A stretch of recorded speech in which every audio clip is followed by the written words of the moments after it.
इस वीडियो में बात करेंगे एंटेलमेंट के बारे में। एक इंटरेस्टिंग सा प्रैग्मेटिक का कंसेप्ट है, तो वीडियो स्टार्ट करते हैं। Entailment is a relationship between two sentences where the truth of one requires the truth of the other. And what does it mean? It means that कि आप कोई भी सेंटेंस देखें, वो सेंटेंस जो है वो रियलिटी बेस होगा, ठीक है। अब वहाँ पे आपने वो सेंटेंस देखकर आपने एक और सेंटेंस आपके माइंड में आ गया और वो भी रियलिटी बेस ही होगा, यानी लॉजिकल होगा। इससे पहले मैंने आपको एक कंसेप्ट समझाया था प्री सपोजिशन के बारे में। प्री सपोजिशन में क्या होता है कि आप अपने से अजम्पशंस बनाना शुरू कर देते हैं। वो अजम्पशन गलत भी हो सकते हैं, लेकिन यहाँ पे ऐसा नहीं है। आपने जो भी अज्यूम करना है ना वो सेंटेंस को लेके, वो बिल्कुल करेक्ट होगा, लॉजिकल होगा। फॉर एग्जाम्पल, आपके सामने एक सेंटेंस है, the president was assassinated. And what does it mean? It means that कि प्रेजिडेंट जो है वो उसका मर्डर हो गया था, ठीक है। तो मर्डर हो गया था, ये क्या शो कर रहा है? It means that something which is happened in the past, या द प्रेजिडेंट इज़ डेड। ही इंटेल कर रहा है ना कि एक प्रेजिडेंट था, उसका मर्डर हुआ या उसने सुसाइड की या कुछ भी किया, बस ये है कि वो डेड हो चुका है। दूसरी क्या बात है आपको इसमें से समझ आती है? दूसरी बात ये कि that he was a president.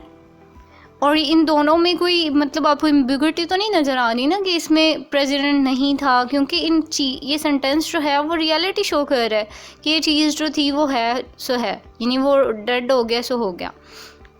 इसमें ये होता है कि मतलब if one sentence is true then another sentence would also have to be true. यानी एक सेंटेंस आपने पढ़ा वो ट्रुथ पे बेस कर रहा है, तो अगला जो सेंटेंस आप सोचेंगे वो भी ट्रुथ ही होना चाहिए। The second sentence would be entailed by the first sentence, वो भी first sentence से ही entail होना चाहिए। For example, एक statement है I will turn 28 this year।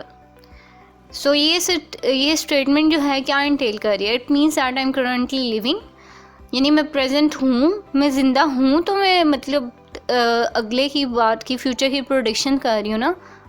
लेकिन अगर मैं यहाँ पे यही सेंटेंस मोल्ड कर दूँ, he was about to turn 28 this year, ठीक है, वॉज मैंने कर दिया। What does it mean? It means कि वो डेड हो गया है, उसकी डेथ हो गई है, ही इज़ नो मोर। अब ऊपर मैंने एक बात की थी कि एक सेंटेंस जो है उसको दूसरे रिक्वायर्ड जो मतलब एक सेंटेंस वो ट्रुथ पे बेस कर रहा है, और उसको जो दूसरा सेंटेंस रिक्वायर होगा वो भी ट्रुथ पे बेस होना चाहिए। तो इस सेंटेंस में हम देखते हैं कि किस तरह से एंटेलमेंट निकलती है।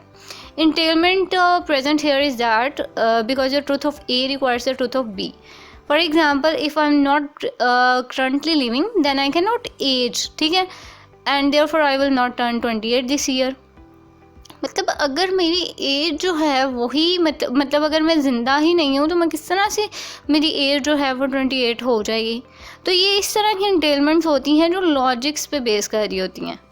इजी सा कंसेप्ट है। अब इंटेलमेंट को ना मैं आपको प्री सपोजिशन के साथ डिफ्रेंशिएट करके बताऊंगी। तो अगर आपको प्री सपोजिशन नहीं भी समझना, फिर भी वो वीडियो ज़रूर देखिएगा। अगर आपको इसमें कोई भी कन्फ्यूजन है तो उससे बिल्कुल क्लियर हो जाएगी। तो इंटरेस्टिंग सा कंसेप्ट है। इससे रिगार्डिंग अगर आपको कोई भी क्वेश्चन है तो आप मुझे कमेंट सेक्शन में बताएं। And thank you so much for watching.